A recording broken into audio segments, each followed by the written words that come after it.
Greetings and welcome to Jefficho Films. Sharks aren't the only dangerous thing in the water. There's killer whales. And this movie was directed by Michael Anderson, who did Logan's Run, also starring Richard Harris and Charlotte Rampling. This 1977 movie is pretty messed up, but I really like it. So let's review Orca.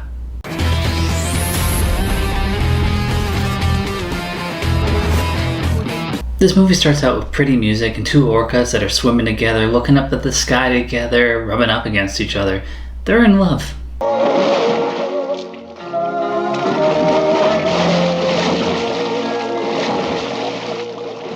Next we jump to a camp by the water where there's whale sounds being projected underwater by a scuba diver, and he runs into a shark, a great white shark just like Jaws, a little smaller I'd say, and he's like, I'm just gonna hide under these rocks.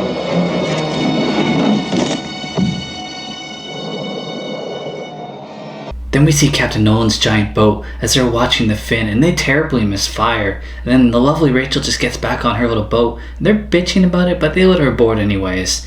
Her buddy Ken stays on the rubber boat and he's having engine troubles, and then he gets knocked into the water, and then just as the shark is closing in, a couple orcas come in, and they fuck that shark up.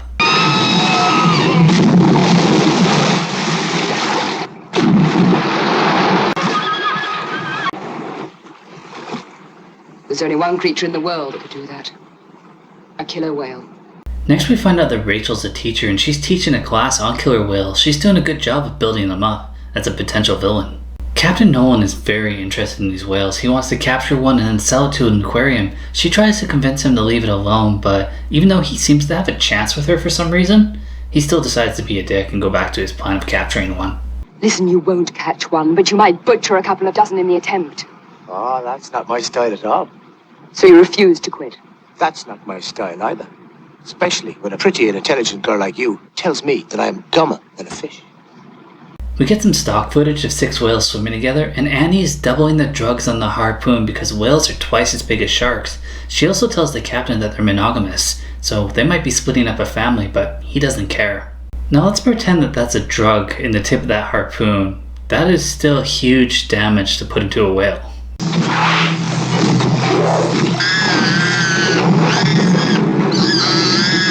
Nolan fires and clips the male and hits the female, and then she swims into the propeller like, fuck.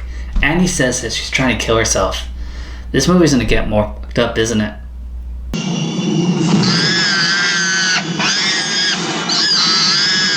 She's trying to kill herself! They bring the whale on board and it cries, and then a baby falls out of it and hits the deck, and the male just howls. Nolan has it hosed off the deck and he is shook.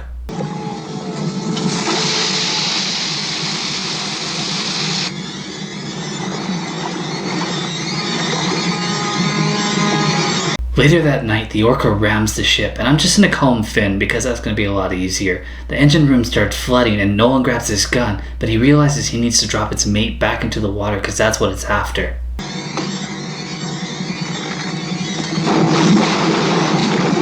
I'm okay now!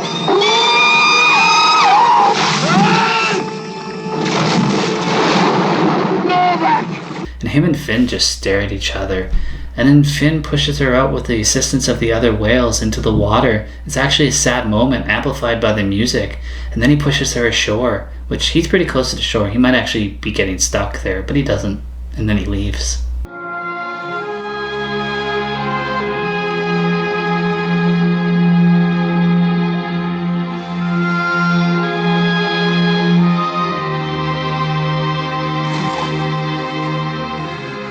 Nolan and his buddy actually see the whale onshore, and he's just like, drive on, but then he changes his mind, gets out and walks down there and sees Rachel. So then he tells her a joke. She tells him that Finn followed the boat and Umilak confirms it. He also says that whales get revenge and he should stay far away. Nolan's kind of weird, like he's not coming off as an asshole here. Next he's in church with Paul and he's giving money to the Seamen's Fund, and he talks about losing a friend, and he asks the priest, can you commit a sin against an animal? Oh, you can commit a sin against a blade of grass. Sins are really against oneself. Down at the docks they meet Al, the fisherman union rep, and then Finn swims in, and you can tell something bad's gonna happen because of the music, and then he sinks a boat, and then he sinks another one before he leaves.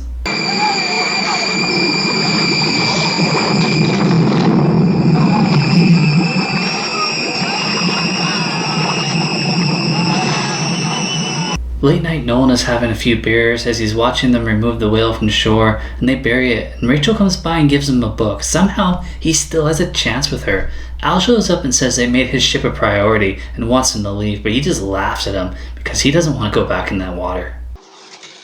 Thanks for the book. You're very welcome. When we finish burying the old whale, I'm going to give a wake in my house, and I'll buy a drink. Will you come? Thanks. Nolan peers out into the ocean. We get some creepy sound effects. Finn gives a big whale scream and just stares at him. And then we get like flashes of the baby hitting the deck again, and then a car crash for some reason. The next day, Al rallies his men to take care of the whale, and Nolan talks to Umilak, and it's a pretty good scene. They say you're a coward for not to go out and kill this whale. I have my reasons. I see in your face fear, but it is not anything alive.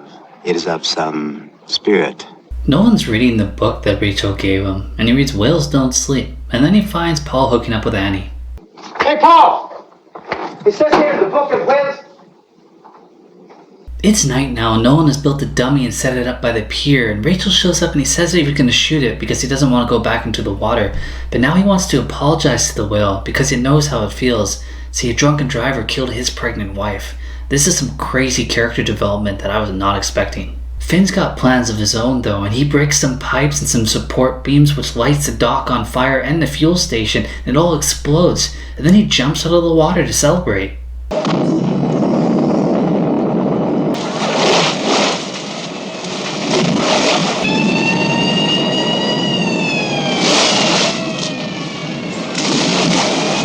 The next day his ship has been fixed and put back into the water, and he gets a threatening phone call telling him to take his ship and go. He tells Paul to fuel up the car because he's given himself options. Maybe they're just going to make a run for it. Then he calls Rachel and he says maybe he will go hunt the whale. It's like the whale wants him to, and the villagers do too. She tries to convince him not to, and seemingly does. Nolan heads to the garage as Paul can't seem to get gas or a bus ticket because the villagers won't allow him to leave. Umilak tells him he'll help him though, but he has no choice but to fight it. Finn's stalking the house and Annie can hear him, and then he takes out the supporting beams and the house begins to collapse. Paul shows up and they toss her a rope and she's holding onto this net, and then Finn bites her broken leg off.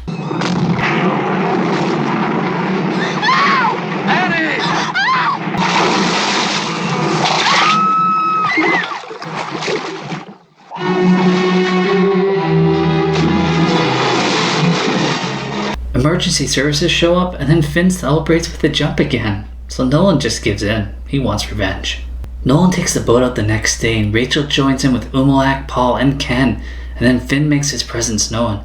Ken takes a look overboard, and Finn takes him out.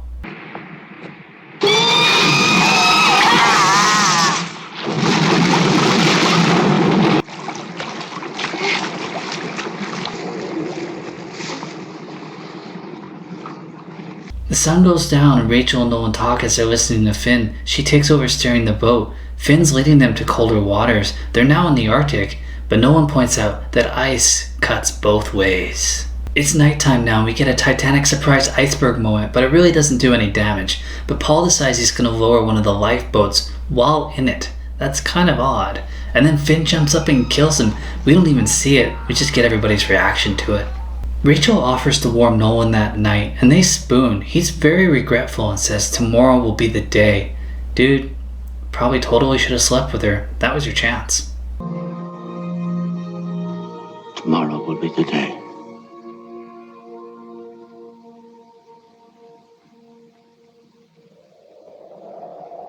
We see Finn pushing an iceberg, and Nolan says he's going to fight Finn fair, and then Umilak decides that he's going to take over and head back. I thought you were there to help, man. And then the iceberg actually hits the ship and does a lot of damage, even though it was really slow moving.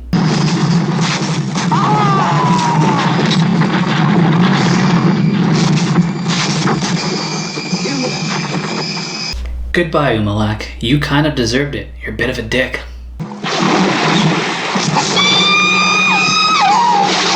An SOS was broadcast earlier, so help might be on the way, but Nolan and Rachel have no choice. They have to abandon ship and they jump onto the ice.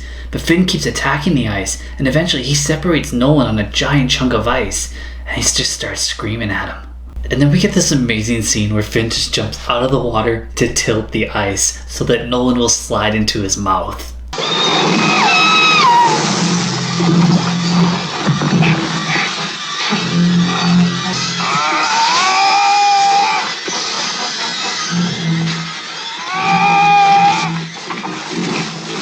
But I guess they didn't want to copy Jaws, and Nolan slides into the water and Finn just starts circling him. He is fucked.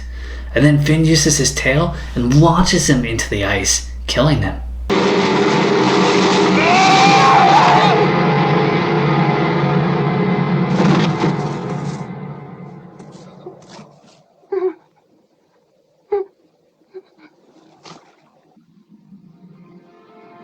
Finn then looks at Rachel red in the eyes, and then he leaves. A helicopter shows up and rescues her, and Finn swims off.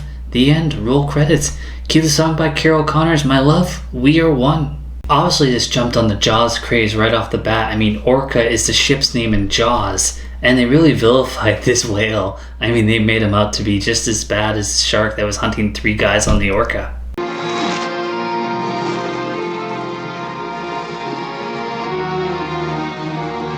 For filming, they used trained orcas and a rubber whale that was so lifelike that animal activists actually blocked the trucks transporting them. Richard Harris insisted on performing his own stunts in the polar sequences and was nearly killed on several occasions. In the end, this movie isn't perfect. I would have liked Rachel and Nolan's relationship to make a bit more sense, like I assumed she was drawn to him because he wasn't like some of the others in town. I also think this movie's flaws actually make it better. Richard Harris is like the villain, but then he isn't because he's a very sympathetic character, which is very refreshing. My wife was pregnant.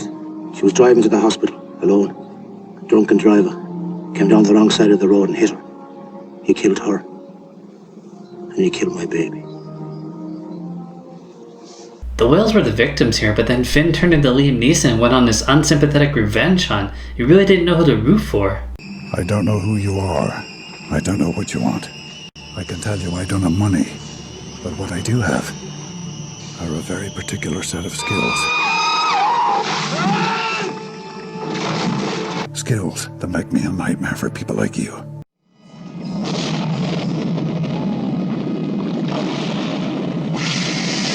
I will find you. And I will kill you. Outside of the movie, you really should just leave whales in the sea alone. That really was the message of the film. They just had to villainize the whale to do it. This movie is done in 1977, so the styling, the pacing, the storytelling is all a bit different. But there are more than a few WTF am I actually seeing this moments that I say it's worth watching. Well, as always, thanks for watching this.